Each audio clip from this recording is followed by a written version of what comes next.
the pinnacle of American cinema was Animal House, in your humble host's opinion.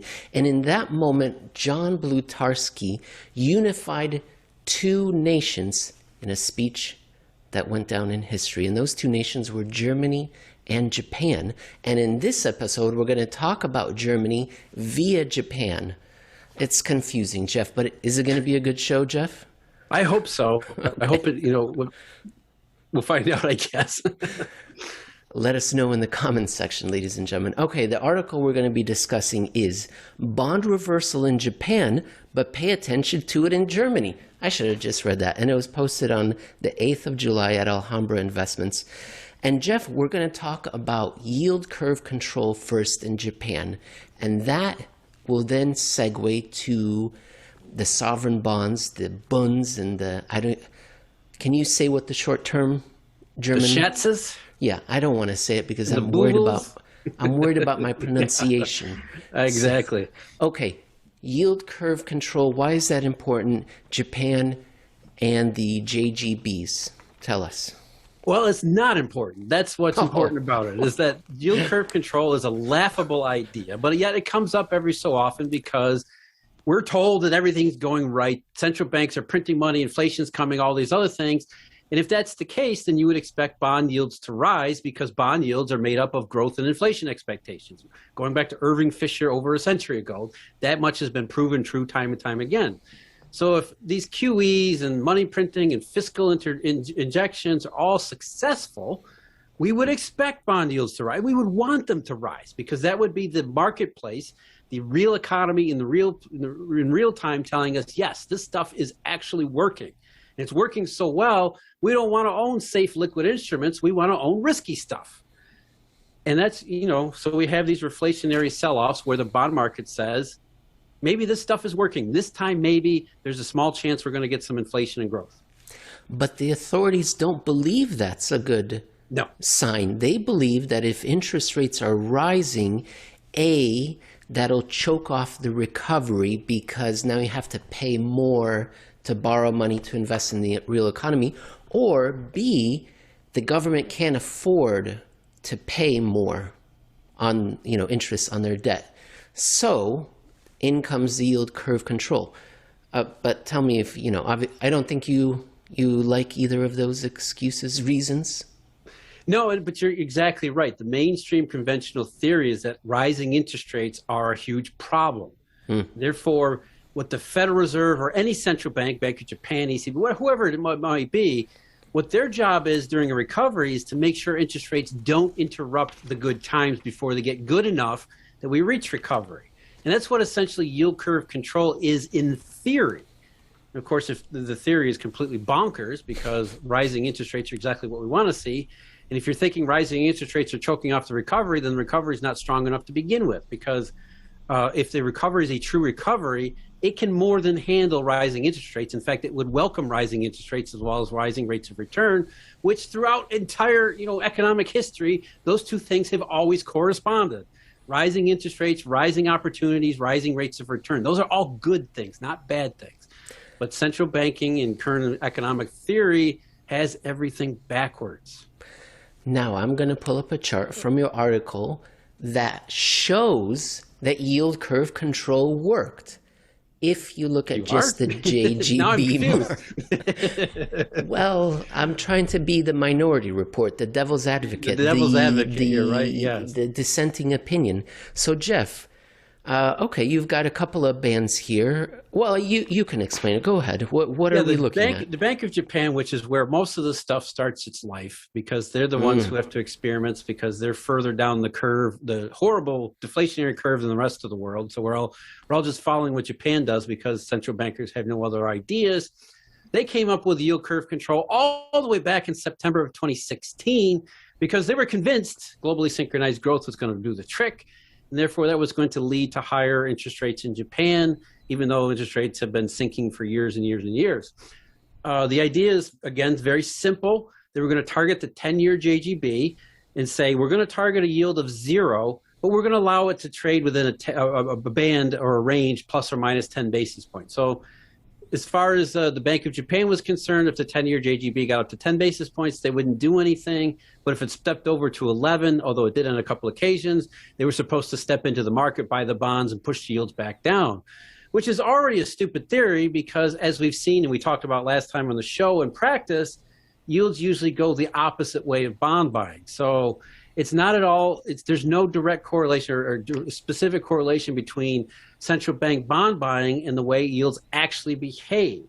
And so a lot of this is just more smoke and mirrors, the illusion of trying to maintain control by saying, oh, if we target a specific range and the bond market happens to stay within that range, that must be because we targeted a specific range, rather than the market saying, well, no, things aren't really that good. What would you say to people that would say, well, look at that pink section there. It does look like, yeah, it just kept bouncing up off against that ceiling. What I would say is that why did it bounce lower, though? Because time and time again, the yield dropped back down towards zero. And remember, this was 2017, globally synchronized growth. This is supposed to be the recovery of all recoveries, finally, getting past the post-crisis lethargy. And here the JGB market kept saying, well, maybe, no, maybe, nope, maybe. I mean, it never really got going. And it wasn't because the Bank of Japan promised to cap rates at 10 basis points or cap the 10-year yield at 10 basis points. It was because the market kept saying, well, maybe things are going well, and then deciding, no, they really weren't. And of course, then you get to 2018 and 2019, the end of 2018 and into 2019, and you see obviously there was no need for yield curve control because yields plunged all over again as the globally synchronized growth fantasy faded away into what became a globally synchronized downturn, if not recession. The best example, I think, that would confirm what you're saying is the February 26th peak that you've identified here. If we look at just this chart, then you could say, yeah, okay, the market comes up to the line drawn in the sand, to the pale, and it dares not cross it because it respects the Bank of Japan. But Jeff Snider, head of global research for Alhambra Partners, guess what?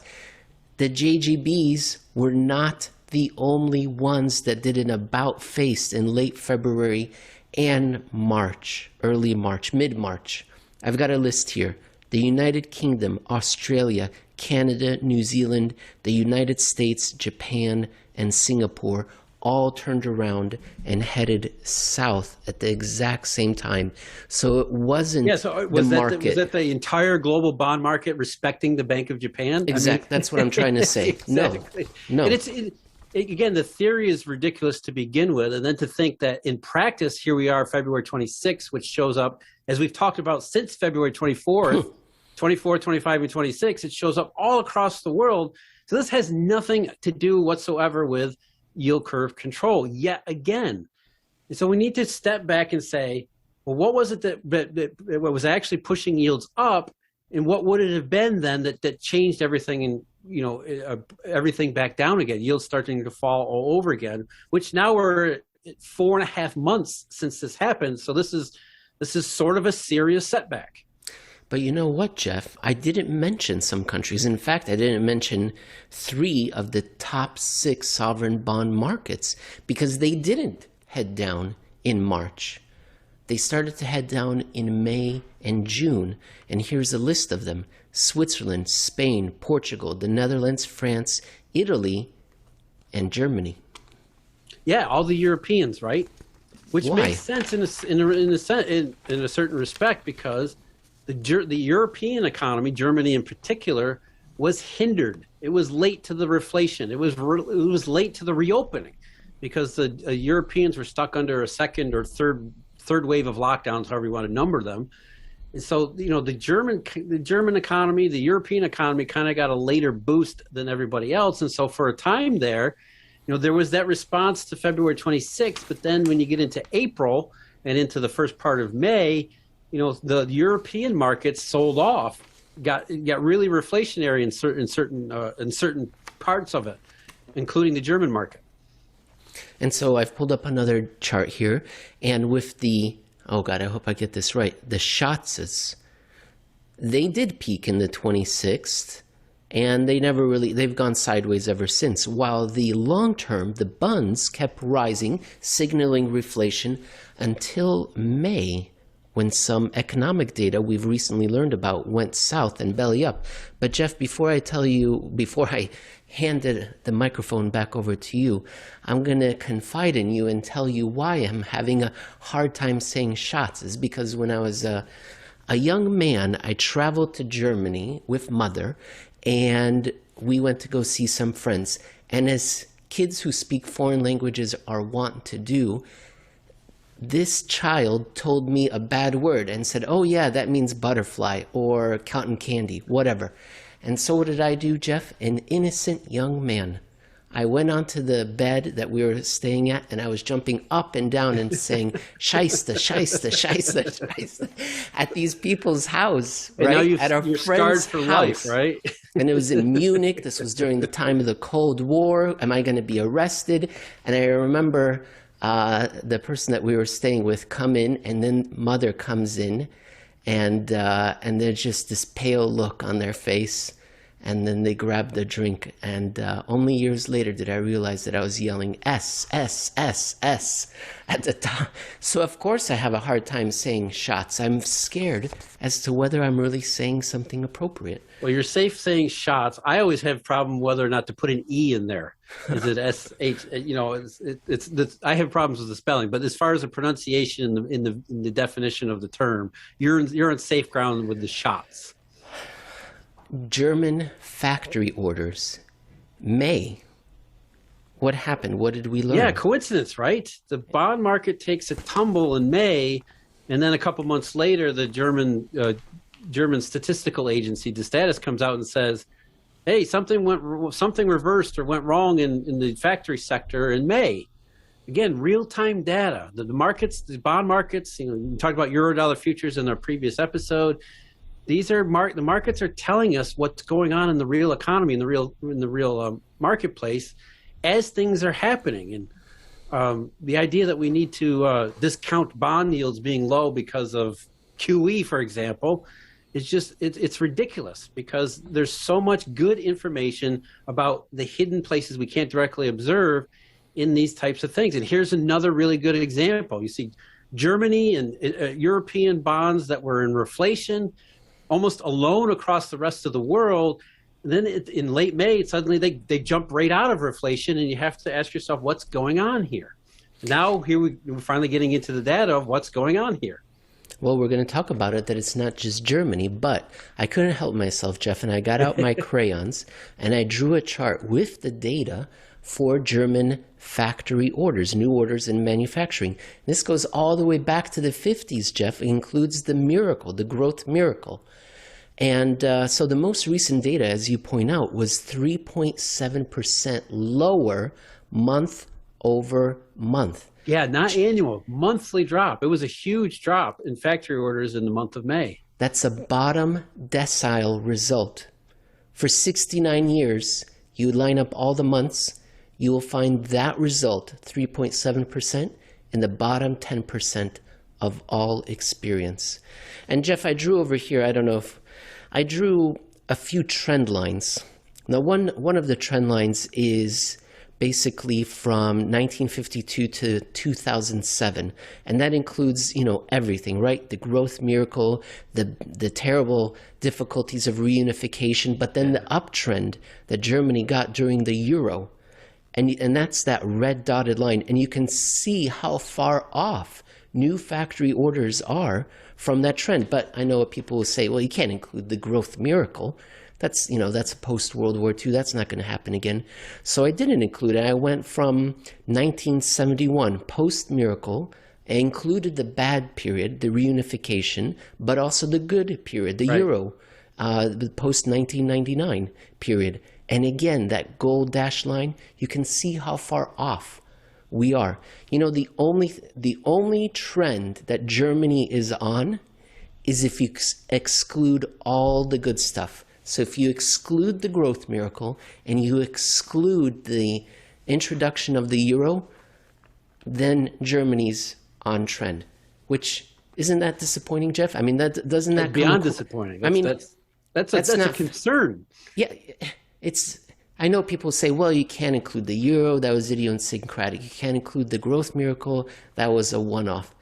So you're taking out all the good stuff, and what do you leave? You just leave the reunification misery, the recessions, and of course, and that's the trend they're on? No. Okay, I'm handing it over to you. Big deal, Jeff. So Germany's struggling, right? That doesn't affect all of us. Well, I think that's part of the point too, is that the German factory sector, manufacturing, not just in Germany, but around the rest of the world, has been the lone bright spot over the last, 6 or 7 months of reopening and recovery, or whatever the hell this is that's going on right now. The goods economy, that's the one that's been actually somewhat robust compared to everything else. And so it was kind of shocking, as you said, a bottom decile result from what has been, the German factory sector, which has been the biggest beneficiary of this artificial goods boom. And that's really the point here. If we start to see the German factory sector reverse itself, if we're going into, if this is more than just a 1-month trend in May and it continues as German bond yields and global bond yields all across the world are suggesting, what that indicates is that, this really was an artificial transitory period where we had a whole bunch of good things happen, and then what happens after those start to recede and wear off. And if the German factory orders data is indicative of that kind of a pattern, which it seems to be, it's consistent with the idea of temporary, or dare I say transitory factors starting to recede, what does the economy look like after they've completely gone? And really, when you look at the detail of the factory orders in Germany, it wasn't simply that Germany stumbled. In fact, German factory orders internally or domestically were still robust and strong. It was orders for German factory goods from outside of Germany. Bingo. I believe from the rest of the Eurozone, they were down like 1.3%. Yes. Which, that's not that bad, and but that's still, it's the wrong direction. But it was orders from the rest of the world which were down more than 9% in a single month. 9.2%. Yeah, which plays into this idea that the rest of the world had been artificially, temporarily boosted by a whole combination of good things, and now we're starting to see those things recede maybe a little bit too quickly. They start to go in the wrong direction at 9% to German factory orders is a pretty stark result. And that plays into the fears that not just a growth slowdown, because it's not really a growth slowdown, it's that, yes, all the stuff that wasn't really actually good outside the goods economy across the world, what happens if the goods economy starts to stumble and fall back downward? We're left with not a growth slowdown, but a lack of growth entirely from the last year going forward. So that data was released on the 6th of July. The following day, industrial production out of Germany was released. And again, I got a hold of some markers and I drew a graph, Jeff. And here it is. And why did I do this? Because I like to draw? No. Because what I wanted to show, we're looking at industrial production. That's the red line. And then down below is the year-over-year or month-over-month change. The key, what I want everyone to see here is that it appears we've recovered from the COVID, the corona shock. But guess what we've recovered into? We've recovered right back into that downtrend that was in place since 2018. Jeff, you could almost draw a line. You just kind of fill in the corona part. It's as if it didn't happen, and we're right back on trend. Industrial production was down month over month in, what month was it? May, yeah. And now, this data goes back to 1991, and you can see that when Germany hits some trouble, it takes 4 to 8 years, depending on what the issue was, for them to recover and re-achieve that previous high. And Jeff, it doesn't look like the current downtrend is over. We're back into the deglobalization downtrend. And that's what we were just saying, right? Once we get past this artificial boost into the manufacturing goods, where do we go from there? Well, where we go from there, it looks like more and more, it looks like, as you just said, we're right back where we were before, which was not a good place to be in any parts of the global economy, let alone some place like Germany. Industrial production too is more comprehensive than just manufacturing or factory orders. So what we're looking at is that, again, the factory sector, manufacturing, specifically consumer goods, has been the lone bright spot. And now there's signs or signals and indications that that's starting to fall off, and maybe fall off really quickly, leaving us with an economy that looks way, way too much like pre-COVID than it should have been.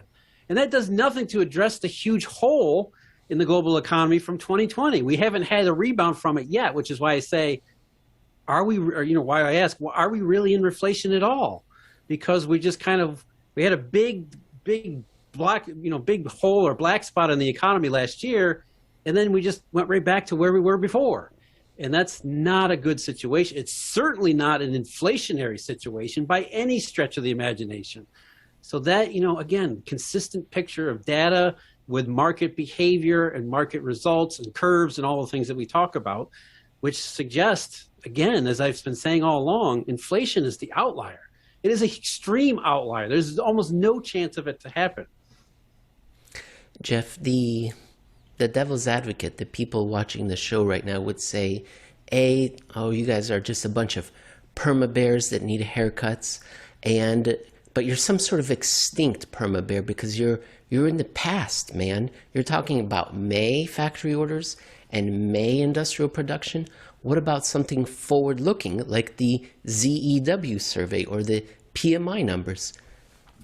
I was prepared, Jeff. That was a setup. I've actually got another chart, another drawing. Here it is, the ZEW survey, which is of financiers in Germany. I guess it's a little bit of a busy chart, Jeff, forgive me. But the bottom shows whether or not the future is seen as more optimistic relative to the present. Because the lines above, they represent current conditions. That's the solid gold line. And then the dotted line represents sentiment going forward. So if sentiment is higher, that means, you're more optimistic about the future than the present. But that's not the key takeaway here. So the ZEW survey just came out this week. And what did it show? Well, it showed that it's still very elevated. In fact, it's in the top quintile of all results since 1991. So that's good news, right? Top quintile, optimism about the next 6 months. But the month-over-month change was in the bottom decile. So it dropped a lot from extreme highs to reasonably pretty darn high, but it was still a rapid decrease. Now, Jeff, how do we balance this against the PMIs in manufacturing and services, which also came out this week and last week? The PMI in manufacturing did go up to 65. That's pretty good. And services to 57. Pretty good, but not super considering all the stimulus and all that sort of stuff, but still positive. They're both positive. So what are we to take away from these more forward-looking indicators? Well, you'll remember PMIs, especially IHS Markit, they're made up of a whole bunch of different subcomponents, not just activity or orders or things like that. There's also prices and delivery, supplier delivery times and things, that are sort of outside the scope of what we're looking at and outside of what we're trying to capture here. And obviously prices remain on the upswing, especially back in May and maybe not so much June, but if you look at some of those components, that's going to explain some of the difference there. Prices are rising and things like that. Supplier delivery times are being influenced to the point, or they're influencing the headline changes so that the headlines continue to go up. Whereas if you look at just orders or just factory turnover, as we did just previously, it may be that things are already starting to soften, maybe roll over, maybe do something worse, especially if we consider what the German bond yields, or actually global bond yields, have done since the middle of May, which has been over the last month or so to really sink rapidly. You have to wonder what's really going on. What's the data going to look like in a couple months when we start to get some of these things, some of these indications for what's going on right now? And I think that more than likely it's going to match what we're seeing in the global bond market. Right, that's the ultimate forward-looking indicator, absolutely. Jeff, I'm going to ask you if there's anything that we didn't cover before we move on to part 3 of this episode. But before I do, I would just like to let you know that Germany is the fourth biggest economy, and it is our fifth most popular country of this show. So people that listen to this show, United States, number one, then Canada, the UK is 3, Australia 4, and Germany number 5. Isn't that wonderful? Yeah, I always pay attention German bonds, the market, and especially the German economy, because the German economy in particular can tell you a lot about the global economy. I've always said it's a bellwether, it's a proxy, along with the Japanese economy, for how the rest of the global economy might be faring. And if you go back to 2018, like we do quite a bit, it was Germany in particular, but along with Japan, that said right from the start of 2018, things are going the wrong way. And those series of escalating warnings culminating in the Eurodollar futures inversion, which, completely changed the way the global economy moved from that point forward. A couple other points regarding our ratings. Jeff, you need to write more about New Zealand. They're all the way down in 8th. It's an English-speaking nation. No offense to Germany, Sweden, and Singapore, but I would think it should be all 1, 2, top 3, 4, 5 should be the Five Eyes nation. And then, Jeff, I don't know what we're doing wrong.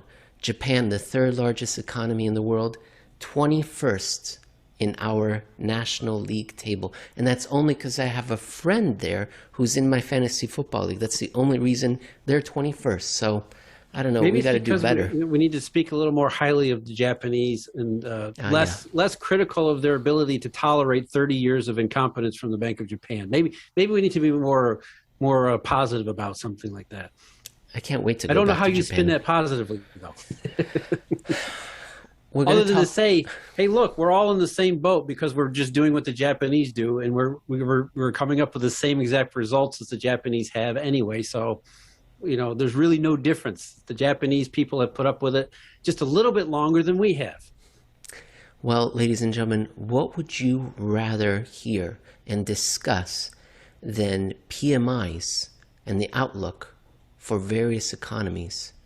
I don't know, but I don't think there's many other things. And that's what we're going to discuss in part 3. So don't go anywhere.